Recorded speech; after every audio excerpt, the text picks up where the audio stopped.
Hello everyone, welcome to my channel. जैसे कि हमने लास्ट पार्ट में देखा था, हान रहता है वो उसको इनवाइट करता है कि वो और ईवान चाहे तो उसके दादी को देखने जा सकते हैं। तो आगे के पार्ट शुरू करते हैं। तो जैसे क्लास ओवर होता है और वो दोनों बस स्टॉप में चले जाते हैं उससे दादी के मिलने के लिए, हॉस्पिटल जाने के लिए। तो हम बस स्टॉप में क्या होता है, लोग वेट करते रहते हैं, बस का पास आ जाती है और वो दोनों बस में चढ़ जाते हैं।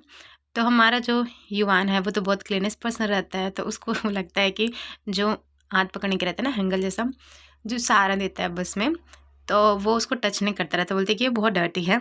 और वो अपने आप को स्टेबल करने की बहुत कोशिश करता रहता है।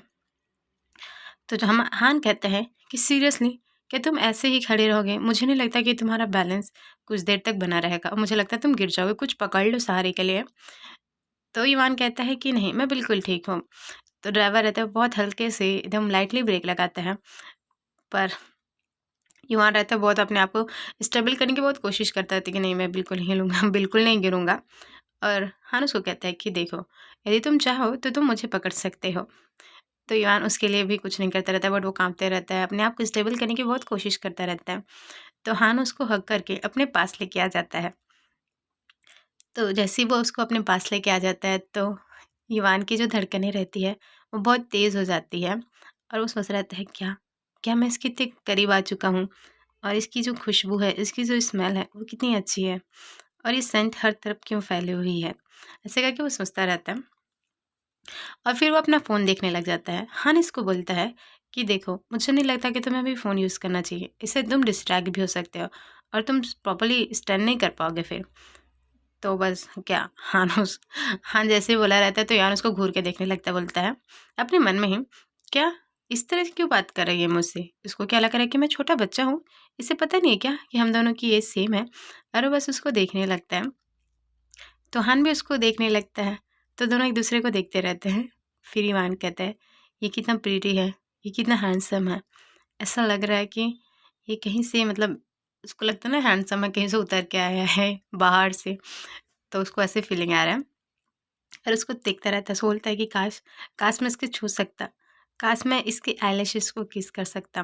और बस वो उसको देखता ही रहता है कि हाँ कितना हैंडसम है, उसको एडमायर करता रहता है उसकी ब्यूटी को। अरे वो अपने मन में सोचता है कि ये क्या सोच रहा था, मैं पागल तो नहीं हो गया हूँ, मुझे इस तरह के थॉट्स कैसे आ सकते हैं, बिल्कुल नहीं। तभी सडनली ड्राइवर जो रहता है वो ब्रेक मार देता है। तो जो हान को पकड़ा रहता है वो डिसबैलेंस हो जाता है, क्योंकि ऑलमोस्ट वो अपना फ़ोन पे घुसा रहता है, तो गिरने वाला रहता है। बट हान उसके हाथ को होल्ड करके अपने पास ही खींच लेता है और वो उसको संभाल लेता है। बेचारा तो ऑलरेडी डर जा रहता है कि यार मैं गिर जाऊँगा, पर वो गिरता नहीं है क्योंकि हान उसको हैंडल कर लिया रहता है। और जैसे ही वो हान उसको बोलता रहता है कि ठीक है, अब दूर हट जाओ, अब कुछ नहीं है, पर वो हटता नहीं रहता है, वो तो बेचारा बहुत डर जा रहता है। तो हान ना सोचता रहता है, ये लड़का ही है ना, मतलब इसके बॉडी से इस तरह की स्वीट स्मेल कैसे आ सकती है, जैसे कि कोई स्ट्रॉबेरी मिल्क हो।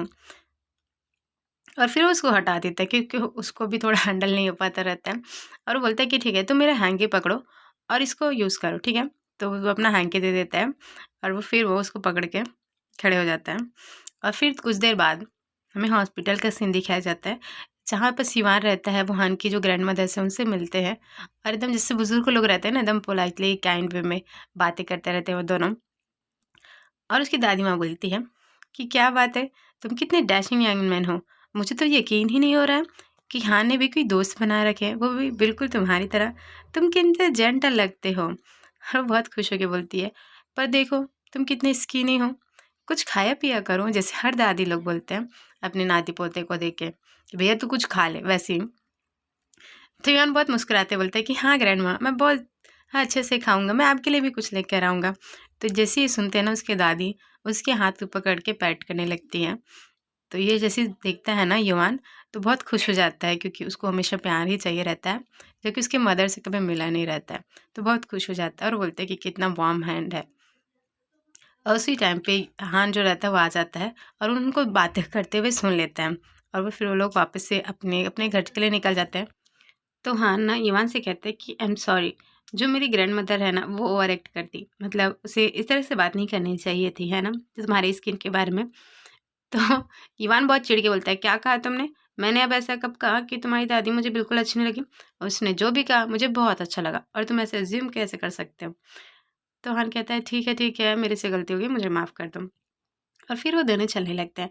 फिर सडनली हान रहता है, वो कहता है, क्या तुम लोगों ने ब्रेकअप कर लिया है? तो जैसे ही सुनता है तो ईवान रुक जाता है और फिर वो बोलता है कि हाँ, हम दोनों ने ब्रेकअप कर लिया। तो हान कहता है, क्यों किया तुमने ब्रेकअप वैसे? तो ईवान कहते हैं, मुझे नहीं लगता कि तुम्हें बताना चाहिए कि मेरे रीज़न क्या था और कौन था। तो हान कहता है, क्या कोई सच में आ गया है क्या तुम लोग के बीच में? तो जैसे ही सुनता है वो सरप्राइज़ हो जाता है और बोलता है कि तुम्हें ऐसा क्यों लग रहा है कि कोई तीसरा आ गया हम के बीच में? तो हान कहता है कि हाँ, वैसे मुझे नहीं लगता कि तुम लोग के बीच में कोई आ सकता है।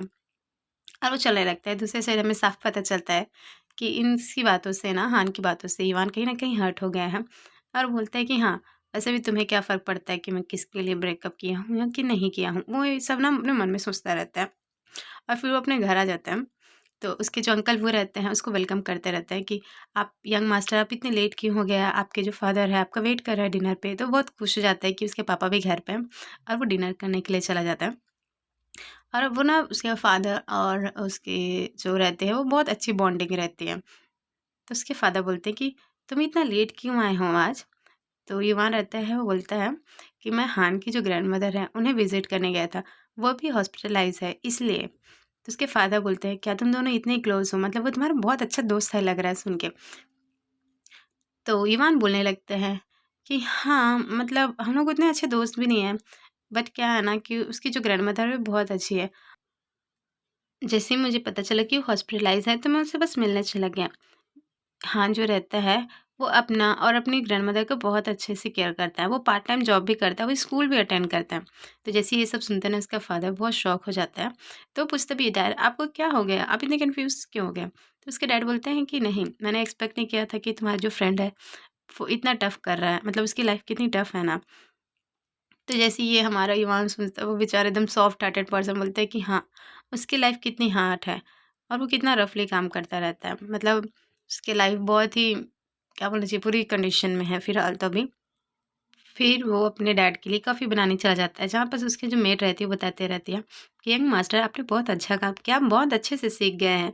और जो हमारा ईवान रहता है वो अपने डैड के लिए कि उसकी हेल्प किया ना, तो इसीलिए वो अपने डैड के लिए थैंक यू एज़ अ, वो उसके लिए कॉफ़ी बनाता है, बहुत खुश होता रहता है और वो अपने मम्मी-पापा के रूम में उसके कॉफ़ी को देने चला जाता है, जहाँ बस ना उसकी मम्मी और उसके पापा की लड़ाई होती रहती है।